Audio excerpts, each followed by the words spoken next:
आप देख रहे हैं दिल्ली का प्रतिबिंब। आइए आपको दिखाते हैं इस वक्त की बड़ी खबर।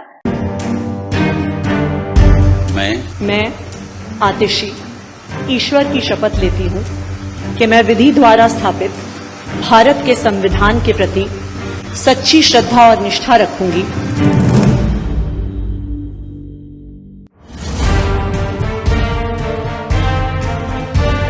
अरविंद केजरीवाल के सीएम पद छोड़ने के बाद आतिशी ने औपचारिक रूप से सीएम पद ग्रहण कर लिया है। अब वो तीसरी दिल्ली की महिला मुख्यमंत्री हैं। हालांकि शपथ से पहले आतिशी अरविंद केजरीवाल के घर पहुंची, जहां से वो केजरीवाल के साथ ही एक गाड़ी में राजनिवास शपथ लेने पहुंची थी। सीएम के तौर पर शपथ लेने के बाद आतिशी ने केजरीवाल के पैर भी छुए और आशीर्वाद लिया। फिर दोनों साथ ही वापस आए। वहीं सीएम बनने के बाद आतिशी ने दिल्ली की जनता से अरविंद केजरीवाल को अगले चुनाव में दोबारा मुख्यमंत्री बनाने की अपील की है। मुख्यमंत्री आतिशी का कार्यकाल काफी छोटा होने वाला है, लेकिन पेंडिंग कामों की लिस्ट काफी लंबी है। दरअसल अगले कुछ महीने में शुरू की जाने वाली लंबित परियोजनाओं की एक लंबी लिस्ट है। ये परियोजनाएं अगले साल की शुरुआत में होने वाले विधानसभा चुनावों से पहले शुरू की जानी है। आतिशी को शहर की सरकार के कामकाज में तेजी लाने और ये सुनिश्चित करने के लिए जमीनी स्तर पर काम करना होगा, ताकि अरविंद केजरीवाल के जेल में रहने के चलते जो काम या परियोजनाएं धीमी गति से चल रही थीं, वो पटरी पर आ जाएं। दरअसल आबकारी नीति मामले में केजरीवाल की 5 महीने की न्यायिक हिरासत के कारण आम आदमी पार्टी सरकार में फंड की कमी के वजह से सड़क, जल आपूर्ति, सीवर और दवाओं समेत जरूरी सेवाएं और बुनियादी ढांचे से संबंधित मुद्दों को हल करने के लिए संघर्ष कर रही है। अब आतिशी को अपने छोटे कार्यकाल के दौरान ऐसी ही चीजों से निपटना होगा। इसके अलावा उन्हें केजरीवाल के उस वादे को भी पूरा करना होगा जिसमें उन्होंने प्रस्तावित मुख्यमंत्री महिला सम्मान के तहत दिल्ली के पात्र महिलाओं को 1000 रुपए देने का वादा किया था। एक न्यूज एजेंसी के मुताबिक बताया गया है कि उनके सामने सबसे बड़ा काम पार्टी के परामर्श से मंत्रियों के बीच विभागों का आवंटन करना, ग्रुप ए पोस्टिंग के लिए महत्वपूर्ण राष्ट्रीय राजधानी सिविल सेवा प्राधिकरण की बैठक आयोजित करना, सेवाओं की डोर स्टेप डिलीवरी योजना को फिर से शुरू करना, दिल्ली ईवी नीति 2.0 और सौर नीति को मंजूरी देना आदि शामिल हैं। नई मुख्यमंत्री सड़क, जलापूर्ति, सीवरेज, प्रदूषण सब्सिडी के वितरण और असंगठित क्षेत्र के श्रमिकों के वेतन संशोधन संबंधित कल्याणकारी योजनाएं और बुनियादी ढांचा परियोजनाओं पर लंबित काम को गति देने के लिए व्यस्त बैठकों में शामिल होंगी। अधिकारियों के मुताबिक आतिशी के सामने सबसे बड़ी चुनौती उपराज्यपाल वीके सक्सेना के साथ अच्छे संबंध बनाने की भी होगी, क्योंकि दिल्ली सरकार के विभिन्न प्रशासनिक कार्यों के साथ साथ विकास कार्यों के लिए उपराज्यपाल वीके सक्सेना की मंजूरी जरूरी होती है। बताया जा रहा है कि आतिशी के मुख्यमंत्री बनने से जल्द ही मोहल्ला क्लिनिक और प्रीमियम बसें, अस्पतालों, स्कूल और फ्लाईओवर का उद्घाटन, नई पहल जैसी योजनाएं मूर्त रूप ले सकती हैं। सीएम बनने के बाद आतिशी ने कहा था कि अगले कुछ महीनों के लिए उनके 2 लक्ष्य होंगे। बीजेपी द्वारा आप सरकार की चलाई जा रही मुफ्त बिजली, पानी सेवा, शिक्षा, महिलाओं के लिए बस यात्रा, बुजुर्गों के लिए तीर्थ यात्रा जैसी योजनाओं को रोकने के कथित प्रयासों के खिलाफ दिल्ली वासियों के हितों की रक्षा करना शामिल है। आतिशी के मुताबिक उनका अगला लक्ष्य फरवरी में होने वाले दिल्ली विधानसभा चुनावों के बाद शीर्ष पद पर केजरीवाल की विजय वापसी सुनिश्चित करना होगा। आतिशी ने कहा कि उन्हें बड़ी जिम्मेदारी दी गई है और केजरीवाल के मार्गदर्शन में ही वो सरकार चलाएंगी। हम सभी दिल्ली वालों को मिलकर एक ही काम करना है। अरविंद केजरीवाल जी को फिर से फरवरी में होने वाले चुनाव में दिल्ली का मुख्यमंत्री बनाना है। उसकी जान बच सकती थी, बट यहाँ पे कोई भी मेडिकल फैसिलिटी है नहीं। सीनियर है, वो आके बोल रहा है कि हत्या तो नहीं हुआ ना, अब हत्या का वेट करेंगे हम लोग।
घटना ये हुई कि एक लड़की सुसाइड की है। सेकेंड ईयर की लड़की थी, बीटेक सेकेंड ईयर की।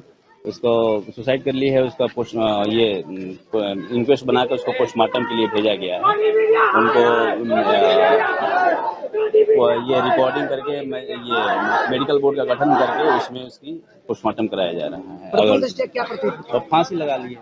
आज प्रदर्शन भी चल रहा छात्राओं का, ये कर रहे हैं, इनको हम लोग समझा रहे हैं, ठीक हो जाएंगे। सुसाइड कर लिया है कल रात में। पुलिस के द्वारा हमें बताया गया कि सुसाइड नोट लिखा जाए, पर हमें मांग की सुसाइड नोट दिखाया जाए, तो ना तो सुसाइड नोट दिखाया गया।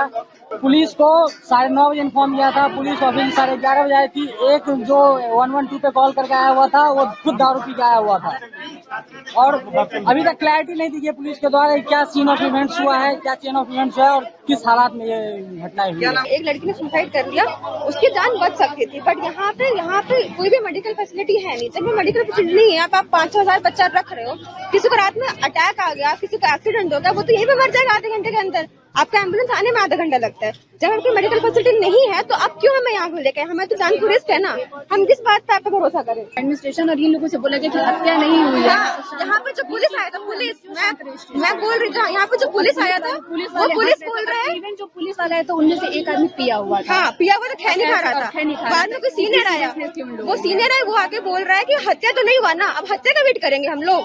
आज प्रदर्शन कर रहे हैं। हाँ, कर रहे हैं। हमारा पहला मांग ये है कि इन्वेस्टिगेशन कितना हुआ हमें बताओ। कल हम उनसे एफआईआर मांगे, 4-5 घंटों का हमारे पास एफआईआर नहीं है, पता नहीं उन्होंने एफआईआर लॉन्च किया है कि नहीं किया है। एफआईआर नहीं है हमारे पास। दूसरा मांग हमारा ये है कि यहाँ पे जो भी मेडिकल फैसिलिटी है वो अवेलेबल कराओ, और अगर नहीं करा रहे तो बच्चों पे हारने का तुम्हें कोई हक नहीं है। तीसरा बात ये कि यहाँ पे जो डॉक्टर यहाँ पे रहता है, नाम का डॉक्टर जो भी, वो बैठ के वो ड्रिंक किया हुआ था।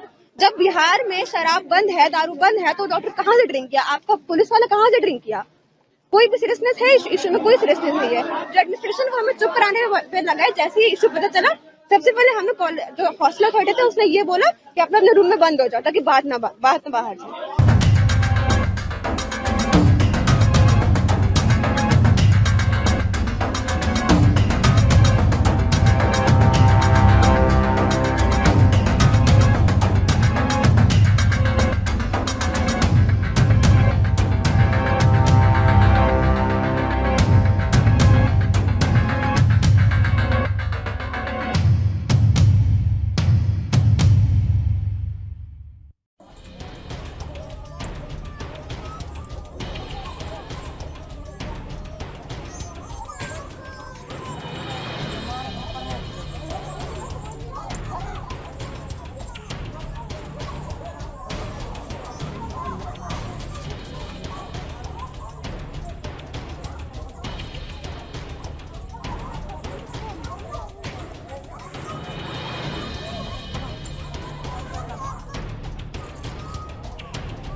पानी देना है या रात दोनों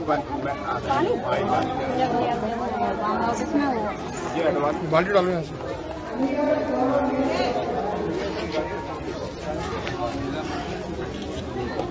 जिला पंचायत चीनी से बात कराओ।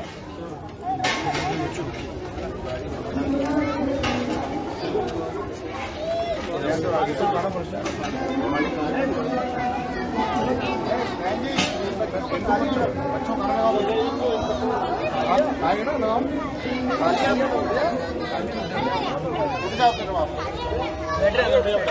खाली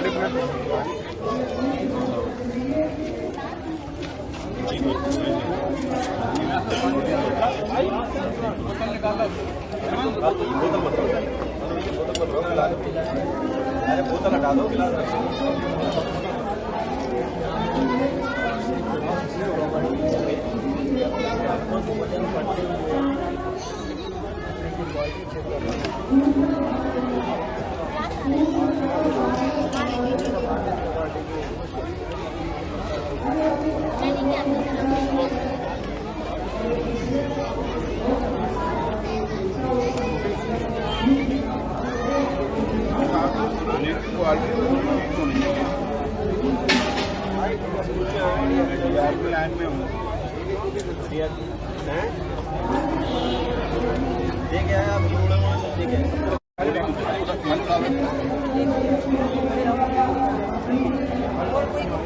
तो वहाँ पर बोला 2 लाख रुपया पैसा दो, तुमको ये नौकरी में हम डाल देंगे, पुलिस में बोला था।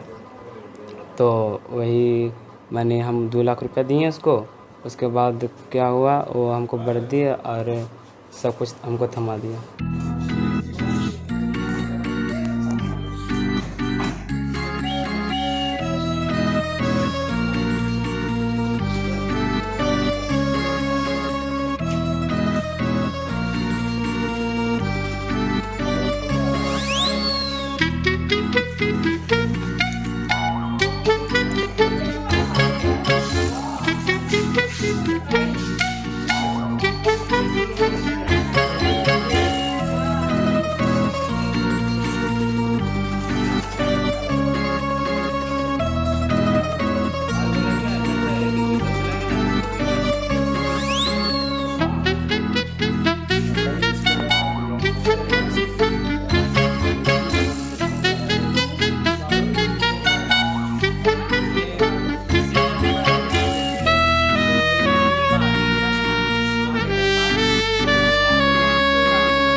कब बना?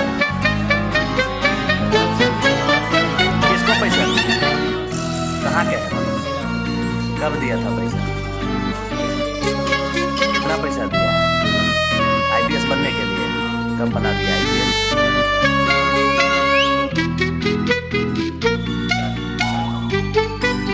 4 तारीख को बनाया। अभी कहाँ घूम रहा था? वर्दी पहन के अभी कहाँ जा रहा है? पिस्टल दिखाओ।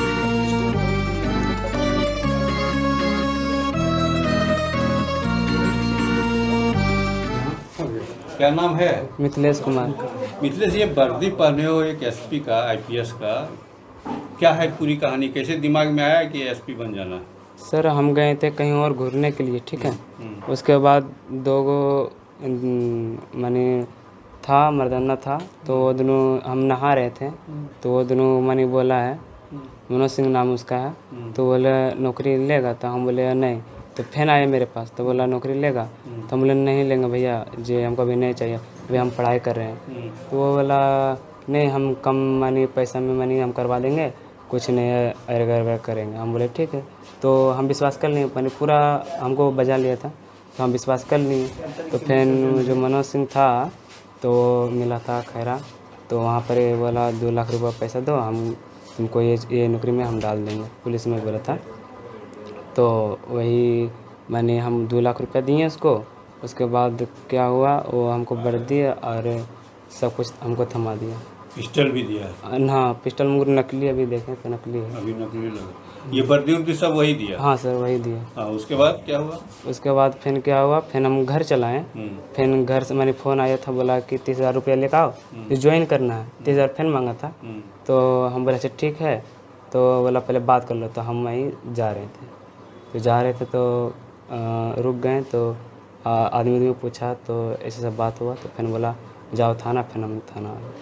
तो तुम माँ से आशीर्वाद लेने के लिए गए थे कि नौकरी लग गई? नहीं, अभी हम उसको कुछ नहीं बोले थे सर, अभी हम कुछ नहीं बोले। अभी जैसे गए फिर तुरंत हम बुला लिया था। अच्छा, पिस्टल नकली है? हाँ सर। क्या है वो? शायद पिस्टल नकली, हाँ लाइटर है। ये वर्दी? ये पता नहीं असली है कि नकली, पता नहीं सर। तो कैसा लग रहा है बता दो, पुलिस गिरफ्तार कर ली तुमको? क्या बोले सर? तुम बने क्या हो? हम अभी सर पढ़ाई करे थे, हम बोले डॉक्टर बने। तुम बने क्या? ये वर्दी पहन के बने क्या? पुलिस में क्या बने हो? अच्छा, तुम्हारी पढ़ाई के कहाँ तक है? सर 10वां तक पढ़े हैं। तुम बनना क्या चाहते थे? पढ़ने? डॉक्टर बनना चाहते थे। अब तो एसपी बन गए, पुलिस आईपीएस तो सर पहना दिया, अब क्या करे, पैसा दे के पहना दिया। पहनाया कहाँ तुमको? खैरा। खैरा में कहाँ? हाई स्कूल है, मैंने कच्चे बोलता सरकारी स्कूल है, वहीं पर पहनाया था। ट्रेनिंग वगैरह? नहीं सर, ये सब कुछ नहीं। क्या बोला? खाली पैसा ले लिया और कपड़ा दे दिया, वाह बोला जाओ। वर्दी का नाप दिए थे, सिलवाई कहाँ से करते? वही नाप लिया था सर।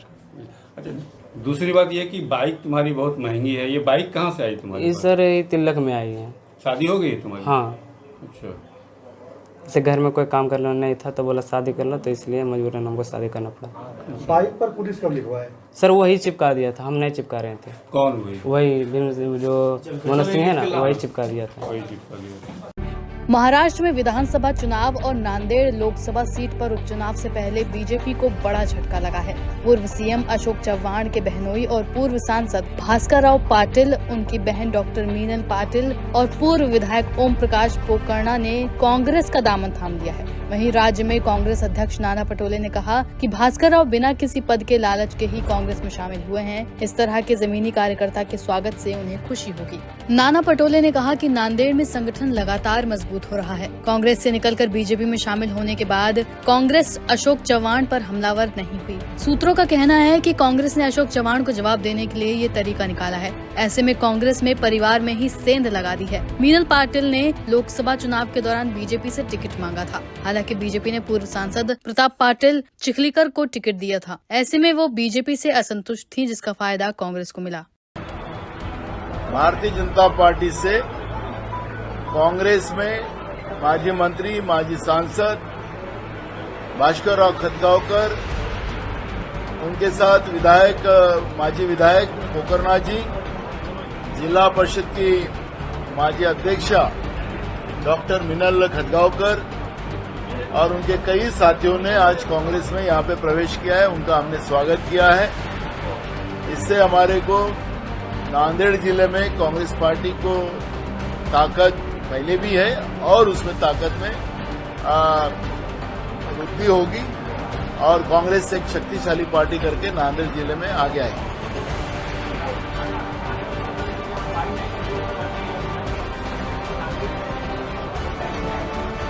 देखो, चुनाव की प्रक्रिया में जो भी अभी विधानसभा और बाई इलेक्शन पार्लियामेंट का जो आएगा उसमें कैंडिडेट हम लोग सर्वे के आधार पर डिसाइड करते हैं।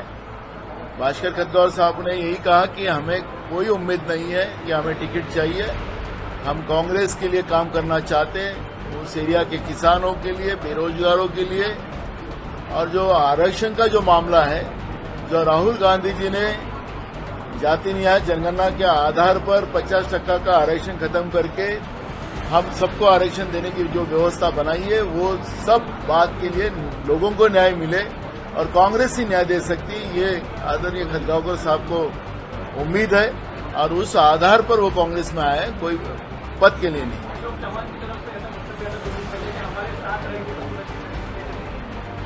अब ऐसा है कि जो असुरक्षित लोग हैं वो खुद ही असुरक्षित है, तो दूसरे को क्या सुरक्षित रख सकते हैं, इसलिए मैं उनके बारे में बहुत टिप्पणी करना नहीं चाहता।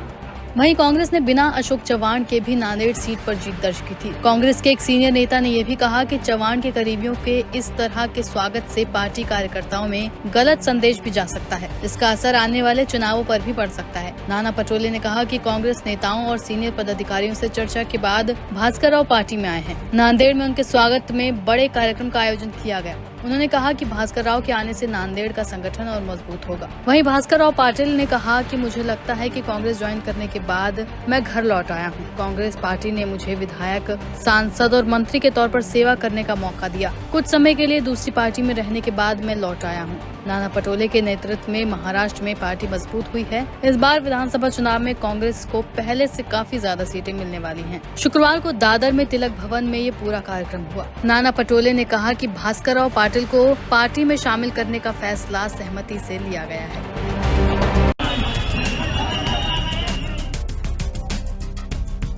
सब लोग साथ में मिलकर यहाँ पे लड़ाई लड़ने का, चाहे मंदिर हो, चाहे मस्जिद हो, चाहे चर्च हो, चाहे गुरुद्वारा हो, चाहे बुद्ध विहार हो। मुंबई के सबसे बड़े स्लम एरिया धारावी में 21 सितंबर को एक बड़ा विवाद हो गया।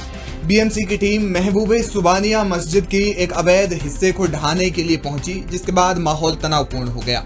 मौके पर बड़ी संख्या में पुलिस बल भी मौजूद रहा, लेकिन सुबह से ही धारावी में हजारों की संख्या में लोग जुटकर प्रदर्शन कर रहे हैं और मस्जिद को तोड़ने का विरोध कर रहे हैं। तस्वीरों में साफ तौर पर देखा जा सकता है कि किस तरह से मस्जिद को तोड़ने के विरोध में उतरे सैकड़ों लोग सड़क पर बैठ गए हैं। जहां तक नजर जाए वहां तक भीड़ नजर आती है। इस वीडियो में हम समझेंगे कि धारावी मस्जिद विवाद क्या है और कब से चल रहा है, यानी कि इसका इतिहास क्या है। धारावी की इस मस्जिद को लेकर मस्जिद कमेटी दावा करती है कि साल 1984 में चैरिटी कमीशन में मस्जिद का रजिस्ट्रेशन करवाया गया था। पहले यहाँ पर मस्जिद का एक बेसिक सा ढांचा था, जिसके बाद छत गिरने लगी और ढांचे को रिपेयर करवाने की बीएमसी से इजाजत मांगी गई, लेकिन इजाजत नहीं मिली। कहा जाता है कि इसके बाद मस्जिद कमेटी ने मस्जिद का अवैध हिस्सा बनाना शुरू किया, जिसके बाद मस्जिद में 2 मंजिलें और एक गुंबद भी बनाया गया। अब पिछले साल 2023 में इस मस्जिद के अवैध निर्माण को लेकर किसी शख्स ने बीएमसी से शिकायत कर दी, जिसके बाद बीएमसी ने मामले की छानबीन शुरू की और मस्जिद कमेटी को नोटिस जारी किया। नोटिस के जरिए बीएमसी ये जानना चाहती थी कि मस्जिद का कितना हिस्सा अवैध रूप से निर्मित किया गया है। बताया जा रहा है कि धारावी की 90 फीट की सड़क पर ये मस्जिद बनी है, जो करीब 25 साल पुरानी है। हालांकि मुस्लिम समुदाय के लोग कहते हैं कि मस्जिद बहुत पुरानी है। इधर बीएमसी के नोटिस के खिलाफ मस्जिद कमेटी ने कोर्ट में एक याचिका दायर की और तब से ही ये मामला लगातार कोर्ट में चल रहा है। मस्जिद कमेटी का इस मामले में कहना है कि मस्जिद धारावी की ही अन्य इमारतों की तरह धारावी पुनर्विकास प्राधिकरण के तहत आती है। डीआरपी ने भी मस्जिद का मुआयना किया था, लेकिन मस्जिद कमेटी की दलील है कि अगर मस्जिद बीएमसी के तहत आती है तो डीआरपी सर्वे करने कैसे आ गई। इस मामले में मस्जिद के ट्रस्टियों ने बीएमसी से आग्रह किया कि उन्हें कुछ दिनों का समय दिया जाए, वे मस्जिद के अवैध हिस्से को खुद ही गिरा देंगे। अब बीएमसी ने मस्जिद कमेटी को 8 दिनों का समय दिया है, यानी कि प्राधिकरण राजी हो गया है।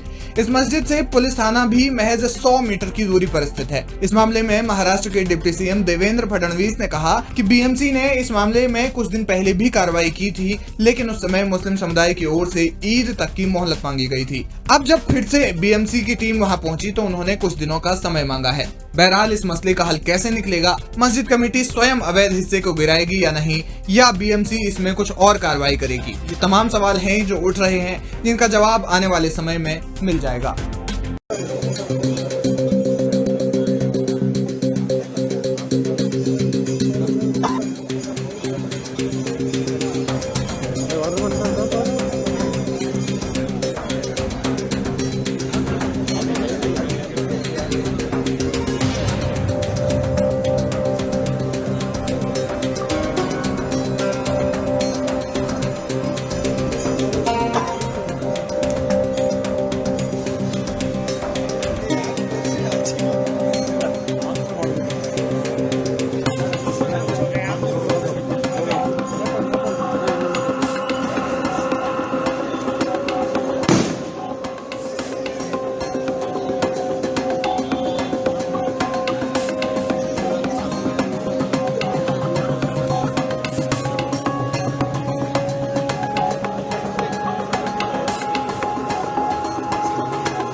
उत्तर प्रदेश के कानपुर में एक बार फिर बड़ी खबर सामने आई है।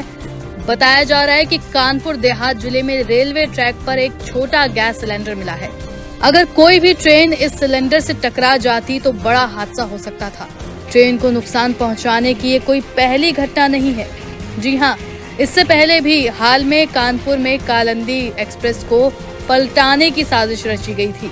इसके लिए रेलवे ट्रैक पर एलपीजी सिलेंडर रखा गया, साथ ही रेलवे लाइन के पास पेट्रोल और बारूद भी बरामद किए गए थे। जानकारी के मुताबिक नॉर्थर्न सेंट्रल रेलवे के प्रयागराज डिवीजन के पेरुम्बर रेलवे स्टेशन के पास ट्रैक पर एलपीजी का छोटा सिलेंडर मिला।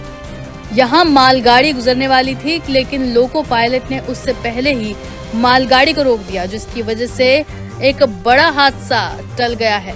बता दें, जिस जगह रेलवे ट्रैक पर गैस सिलेंडर मिला है वो जगह कानपुर देहात में आती है। इस मामले में रेलवे सुरक्षा बल के एसपी ने बताया कि रेलवे ट्रैक पर 5 किलो की क्षमता वाला एलपीजी सिलेंडर बिना गैस के रखा हुआ था। उन्होंने बताया कि ट्रेन की स्पीड काफी धीमी थी। लोको पायलट ने जब सिलेंडर को देखा तो इमरजेंसी ब्रेक लगाई। उसके बाद अधिकारियों को इसकी सूचना दी गई। इस मामले में आरपीएफ ने जांच शुरू कर दी है। साथ ही इसकी जानकारी स्थानीय पुलिस को भी दे दी गई है। कालिंदी एक्सप्रेस को उड़ाने की हुई थी साजिश। बीते 8 सितंबर की रात करीब 8:30 बजे कानपुर में कालिंदी एक्सप्रेस ट्रेन को ब्लास्ट कर उड़ाने की साजिश रची गई थी। प्रयागराज से भिवानी की ओर जाने वाली कालिंदी एक्सप्रेस रेलवे ट्रैक पर रखे एलपीजी गैस से भरे सिलेंडर से टकरा गई थी। इसके बाद तेज आवाज हुई। इतना ही नहीं, घटना स्थल पर पेट्रोल से भरी बोतल और माचिस के साथ बारूद मिला। इस मामले की जांच अब एनआईए कर रही है। साथ ही यूपी एटीएस, पुलिस और जीआरपी भी इसकी जांच में लगी हुई है। इस घटना के 2 दिन बाद 10 सितंबर को राजस्थान के अजमेर में मालगाड़ी को पलटाने की साजिश भी सामने आई। अजमेर के सरधना में रेलवे ट्रैक पर सीमेंट के करीब 70 किलो के 2 ब्लॉक रखकर मालगाड़ी को डीरेल करने की कोशिश की गई थी। गनीमत रही कि ट्रेन सीमेंट ब्लॉक को तोड़ती हुई आगे निकल गई और कोई बड़ा हादसा नहीं हुआ। इसको लेकर पुलिस थाने में एफआईआर दर्ज कराई गई है। इन 2 घटनाओं के अलावा सितंबर से पहले भी ऐसी घटनाएं सामने आती रही हैं। 17 अगस्त की रात कानपुर झांसी रूट पर साबरमती एक्सप्रेस के 22 डब्बे इंजन समेत पटरी से नीचे उतर गए थे। ये ट्रेन वाराणसी से अहमदाबाद जा रही थी। हादसे का शिकार हुई ट्रेन के ड्राइवर ने बताया कि बोल्डर के इंजन से टकराने के कारण हादसा हुआ, क्योंकि जैसे ही बोल्डर इंजन से टकराया वैसे ही इंजन के काटल गार्ड में बुरी तरह से क्षति पहुंची थी। इस हादसे की जांच भी की जा रही है।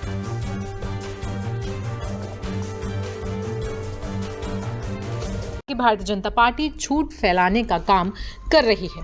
कांग्रेस नेता राहुल गांधी ने सोशल मीडिया प्लेटफॉर्म एक्स पर एक पोस्ट किया और अपने पोस्ट में राहुल गांधी ने लिखा, मैं भारत और विदेशों में रहने वाले हर सिख भाई बहन से पूछना चाहता हूं कि क्या मैंने जो कहा है उसमें कुछ भी गलत है? क्या भारत ऐसा देश नहीं होना चाहिए जहां हर सिख और हर भारतीय बिना किसी डर के अपने धर्म का पालन कर सके? उन्होंने कहा कि हमेशा की तरह बीजेपी झूठ का सहारा ले रही है। बता दें कि लोकसभा में विपक्ष के नेता राहुल गांधी ने इस महीने की शुरुआत में अमेरिका में छात्रों और प्रवासी भारतीयों से बातचीत करते हुए कहा था कि सबसे पहले आपको ये समझना होगा कि लड़ाई किस बारे में है। लड़ाई राजनीति के बारे में नहीं है, ये सतही है। कांग्रेस नेता ने आगे कहा था कि लड़ाई इस बात पर है कि क्या एक सिख को भारत में पगड़ी या कड़ा पहनने की इजाजत दी जाएगी या वो एक सिख के तौर पर गुरुद्वारा जा सकेगा। लड़ाई इसी बात पर है और सिर्फ उसके लिए ही नहीं बल्कि सभी धर्मों के लिए है। बता दें कि राहुल गांधी के इस बयान के बाद विवाद बढ़ गया है। भारतीय जनता पार्टी ने उन पर जमकर हमला बोला है। बीजेपी ने दावा किया है कि कांग्रेस नेता ने विदेशी धरती पर संवेदनशील मुद्दे पर बोलकर खतरनाक नैरेटिव बनाने की कोशिश की है। Rahul Gandhi ji is known for इनटेम्परेट और आउटलैंडिश स्टेटमेंट। इस समय तो उन्होंने बिल्कुल लाइन क्रॉस कर दिया है और उन्होंने झूठ पे तोड़फोड़ की राजनीति पे आ गए। कल शाम तक तो हमें ये लग रहा था कि भाई ये क्यों उन्होंने बोला क्या, पर एक आज वो सेपरेटिस्ट ग्रुप हैं जो साफा नहीं पहनते हैं, जो कहते हैं कि सिखों के खिलाफ अत्याचार हो रहा है, सरेआम झूठ बोलते हैं। तो और लगता है राहुल गांधी जी इंस्पिरेशन उनसे ले रहे हैं। और मैं राहुल गांधी जी को दोबारा एक ही चीज कहना चाहूंगा, हमारे इतिहास में एक ही मौका था जब 3000 लोग हमारी कम्युनिटी के इनोसेंट लोगों पे का कत्लेआम हुआ और उस समय इनके पिताजी राजीव गांधी जी प्रधानमंत्री थे और इनकी ग्रैंडमदर ने, राहुल की ग्रैंडमदर ने दरबार साहब पे हमला बना था। तो इनका तो सिख रिलीजन के साथ ये है। तो मेरी उम्र जो होगी 62 साल से तो मैं पगड़ी पहन रहा हूं, उससे ज्यादा देर मैंने कड़ा पहना हूं। मेरे तो आज तक कभी मेरे कोई ऐसा इंस्टेंस नहीं हुआ कि कभी किसी ने हमें पगड़ी पहनने से रोका हो या किसी को इस एरिया में कोई तकलीफ आई हो। ये थी इस वक्त की बड़ी खबर। बाकी खबरों के लिए आप देखते रहिए दिल्ली का प्रतिबिंब।